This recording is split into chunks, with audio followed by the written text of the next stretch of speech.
Shalom Ibu Bapak, selamat pagi semuanya. Bagaimana kabarnya pagi hari ini? Wow, dahsyat ya, luar biasa.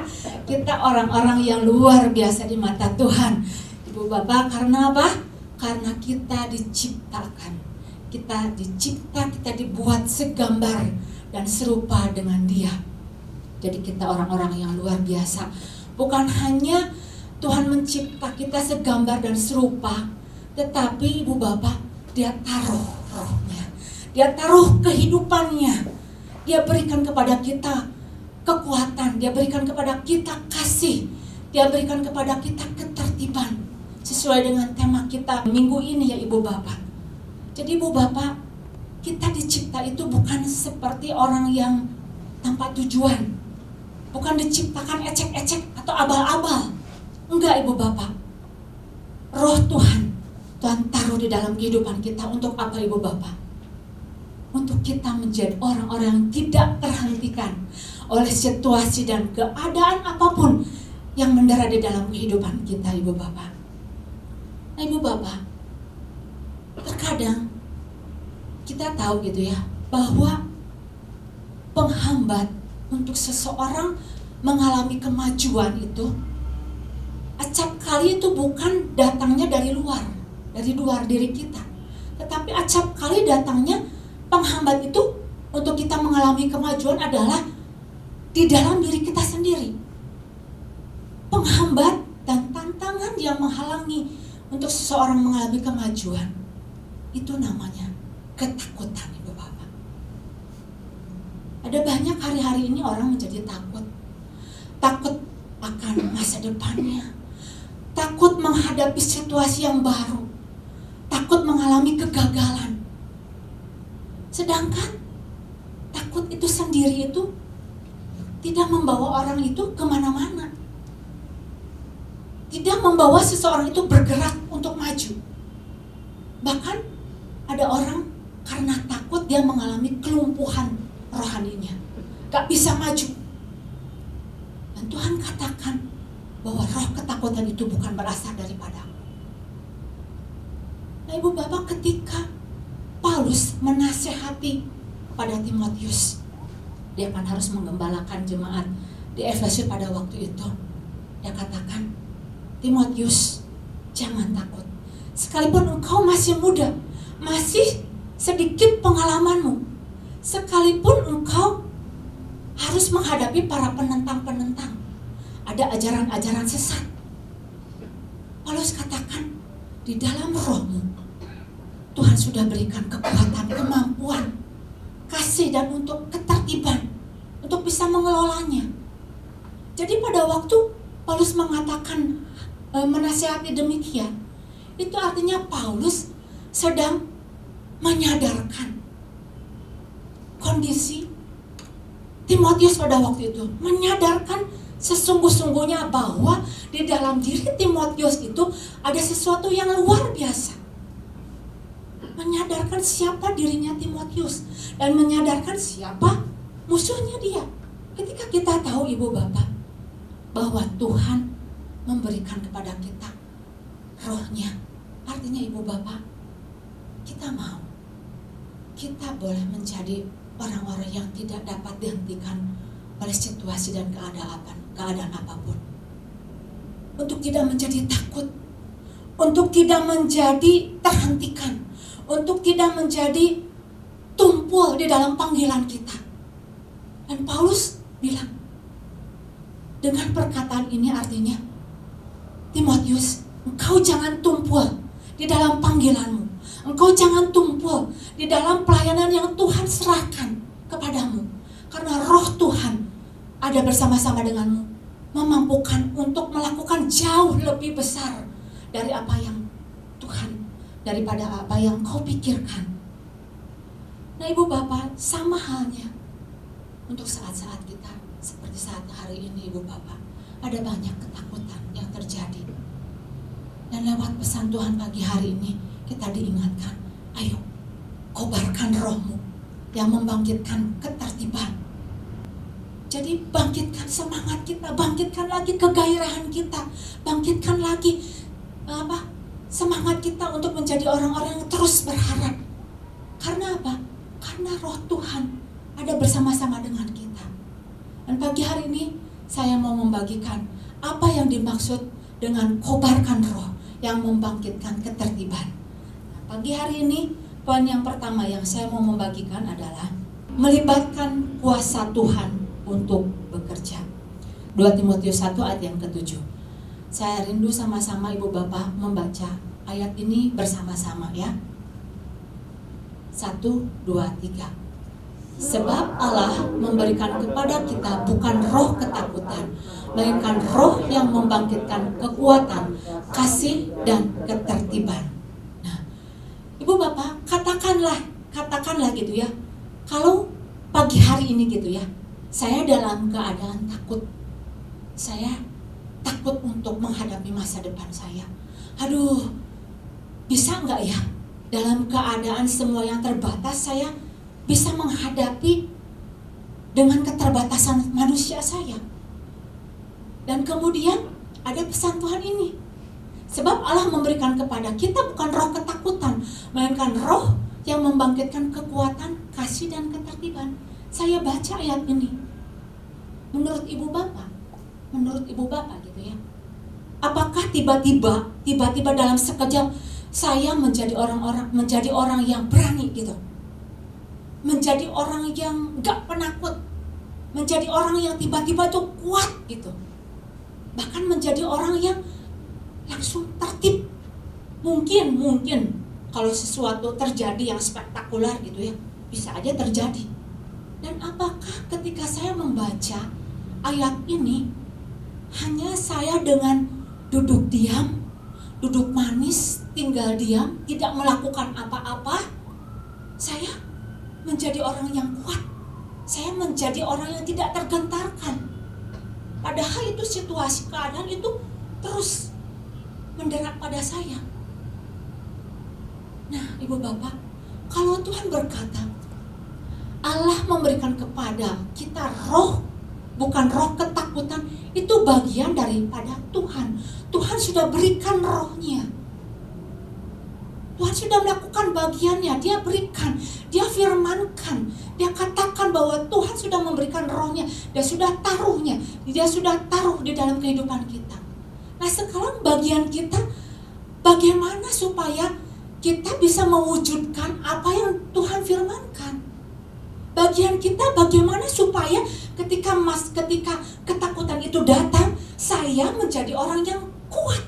Saya boleh menjadi orang yang tidak tergentarkan. Saya boleh menjadi orang yang penuh dengan kasih ketika saya diperhadapkan dengan orang menyakiti saya. Nah, ini yang harus kita pertanyakan. Bagian kita adalah mewujudkan apa yang Tuhan firmankan. Nah, apa yang harus kita lakukan? Enggak ada lagi caranya, Ibu Bapak. Caranya hanya satu. Kobarkan rohmu.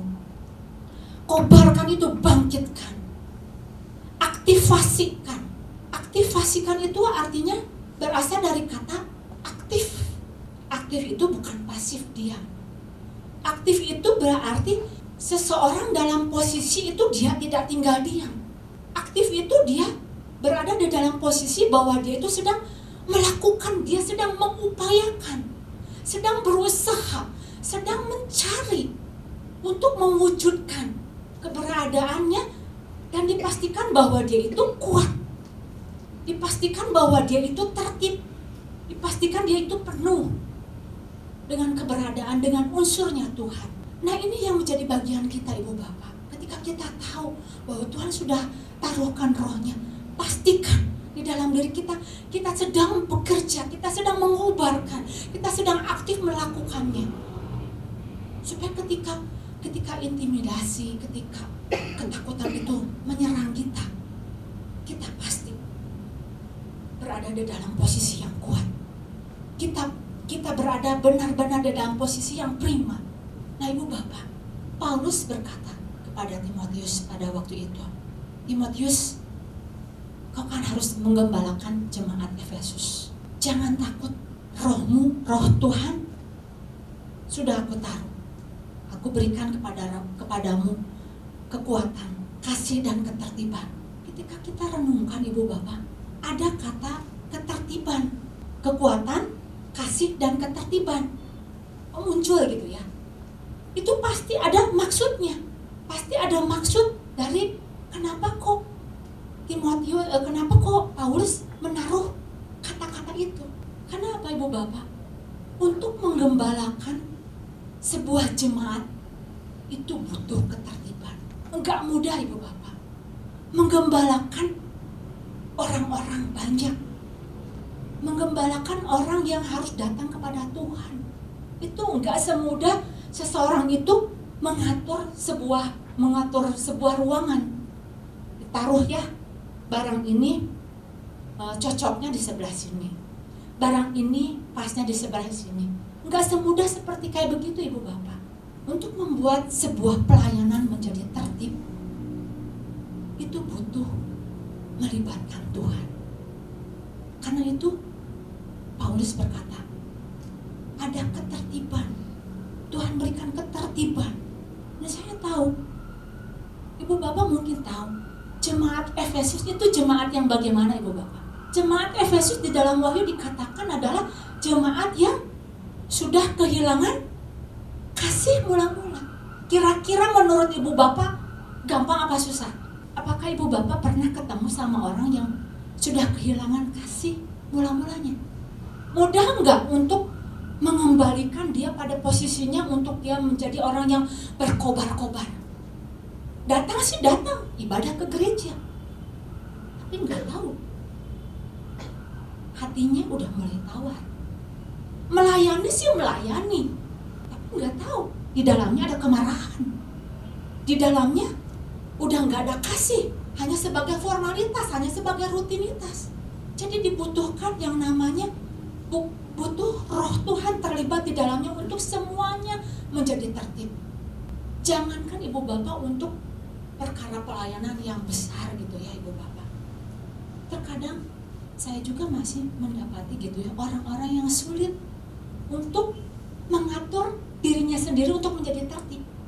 Sedangkan di dalam kehidupan kita kan ada pelayanan, ada keluarga yang harus kita olah, kita tata, kita atur supaya semuanya itu menjadi tertib, menjadi indah. Nggak mungkin tiba-tiba menjadi indah semuanya dengan kita tidak melakukan apa-apa. Butuh yang namanya keterlibatan kuasa daripada Tuhan.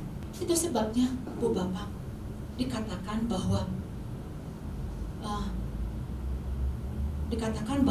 orang-orang yang tidak tertib hidupnya itu harus ditegur. Paulus menghadapi sebuah jemaat, bukan satu orang, jemaat Ibu Bapak. Jadi jemaat itu banyak orang, harus tegur supaya hidupnya tertib. Enggak gampang Ibu Bapak untuk menegur seseorang, untuk membawa dia pada satu keteraturan. Sulit kalau enggak melibatkan kuasa daripada Tuhan. Ada berbagai resiko kalau seseorang menegur. Kalau dia enggak pas, bisa terluka. Teguran yang enggak pas bisa membuat orang gak mau lagi ke gereja. Makanya perlu yang namanya ketertiban, keteraturan. Itu perlu hikmat yang daripada Tuhan. Enggak ada lagi caranya Ibu Bapak, yaitu dengan keterhubungan seseorang pada Tuhan. Nah, ketika kita tahu Ibu Bapak bahwa sebuah ketertiban itu Tuhan berikan kepada kita, jadi artinya Ibu Bapak tidak ada cara yang lain kecuali kita melibatkan Tuhan. Dengan cara apa? Dengan cara kita mengandalkan pada pimpinan Tuhan. Jadi ketika kita mau untuk berjalan bersama-sama dengan Tuhan, mengobarkan roh yang membangkitkan ketertiban, mari kita datang pada Tuhan, andalkan kuasa daripada Tuhan untuk bekerja di dalam kehidupan kita. Efesus 6 ayat 10. Akhirnya hendaklah kamu kuat di dalam Tuhan, di dalam kekuatan kuasa-Nya. Inilah yang menjadi dasar kita Ibu Bapak. Ketika kita mau mengobarkan, ayo kita datang mengandalkan, melibatkan kuasa Tuhan di dalam kehidupan kita. Apa yang tadinya tidak tertib, tidak pada jalurnya, tidak tertib itu tidak pada rule-nya, kita minta Tuhan bekerja di dalam kehidupan kita. Itu poin yang pertama, melibatkan kuasa Tuhan untuk bekerja di dalam kehidupan kita. Kemudian, apa yang dimaksud dengan mengobarkan roh yang membangkitkan ketertiban di dalam kehidupan kita? Yang kedua adalah melibatkan penyerahan hidup kita. Menyelibatkan penyerahan hidup kita. Nah, Ibu Bapak, ketika kita tahu ya, mungkin kita dengar gitu ya, pesan Tuhan untuk minggu ini, ada satu kata-kata dari Bapak Gembala kita bahwa untuk menjadi seorang penilik jemaat itu ada syarat dan ketentuan yang berlaku. Ya. Syarat dan ketentuan yang berlaku itu apa, Ibu Bapak? Ini ketertiban.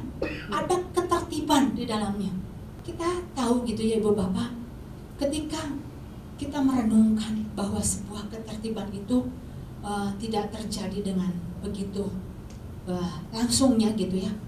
Dan kita bisa perlihatkan bahwa orang-orang yang berhasil di dalam kehidupannya adalah orang-orang yang memiliki spirit tertib. Perhatikan, orang-orang yang berhasil adalah orang punya spirit tertib.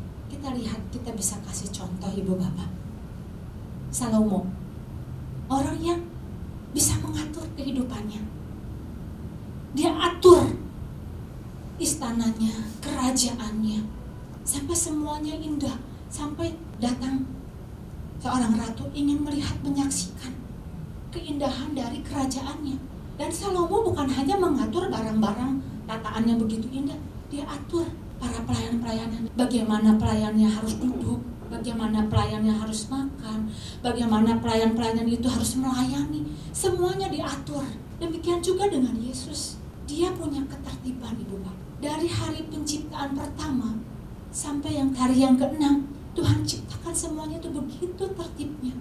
Siang ada matahari, malam ada bulan, semuanya diatur sedemikian rupa, begitu indahnya, begitu tertibnya.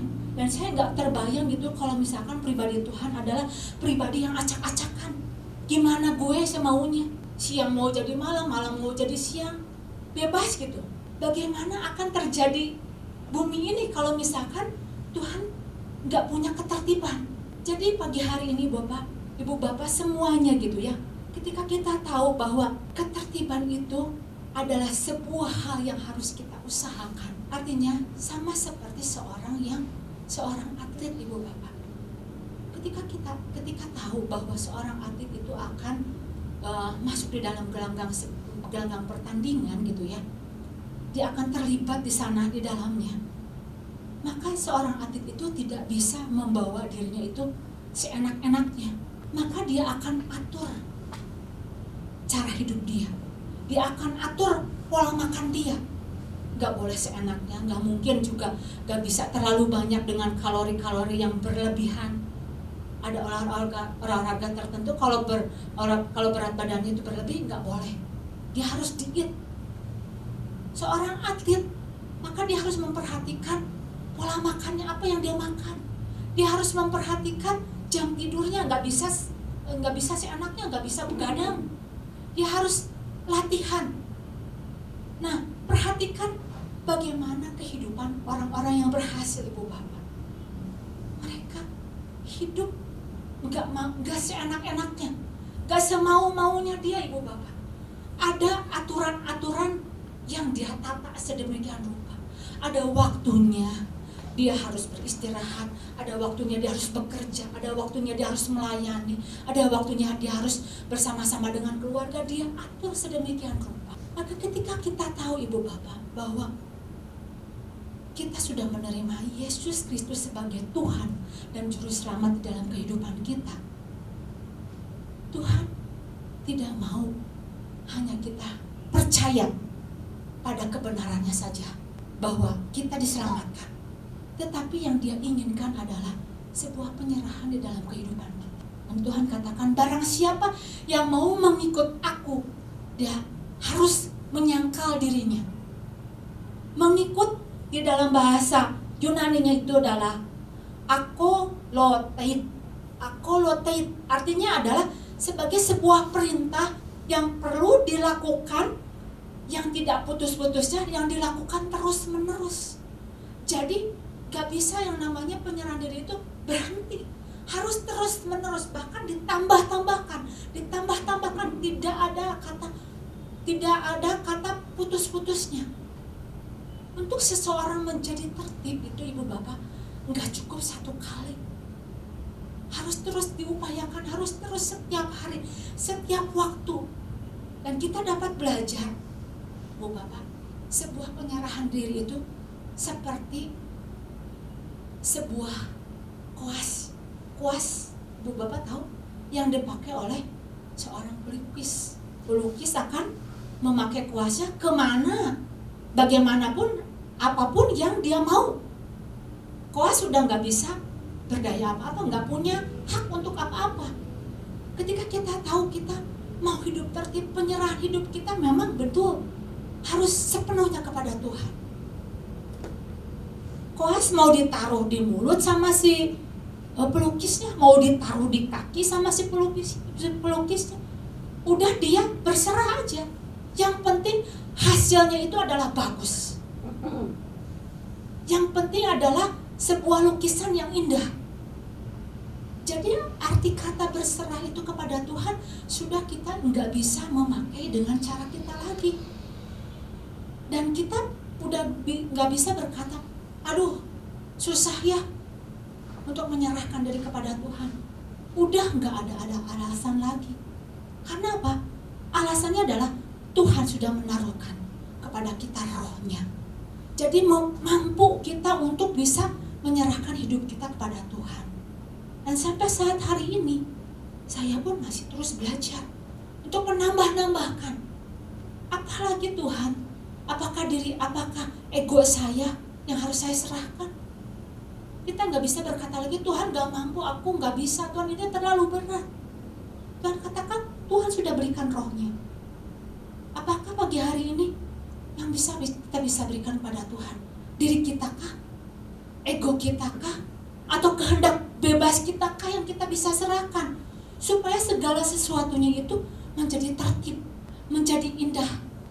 Dan yang namanya tertib itu Ibu Bapak, dampaknya itu tidak negatif, selalu positif. Dampak dari ketertiban itu adalah selalu positif, dimanapun. Jadi Ibu Bapak, kita datang pada Tuhan. Tuhan, untuk sesuatu yang baik, untuk sesuatu yang lebih baik dalam ketertiban, saya mau Tuhan. Karena apa? Tuhan sudah berikan kepada kita rohnya untuk kita bisa melakukannya. Dan pagi hari ini Ibu Bapak, saya mau setiap kita, mari datang kepada Tuhan, minta kepada Tuhan untuk sesuatu yang lebih baik lagi. Saya percaya ketika kita bangun kehidupan kita, kita aktifasi diri kita, Tuhan berikan kemampuan bagi kita untuk menjadi orang-orang yang terus memuliakan nama Tuhan lewat kehidupan kita, yaitu libatkan kuasa Tuhan dan libatkan penyerahan hidup kita kepada Tuhan. Demikian firman Tuhan. Tuhan Yesus memberkati.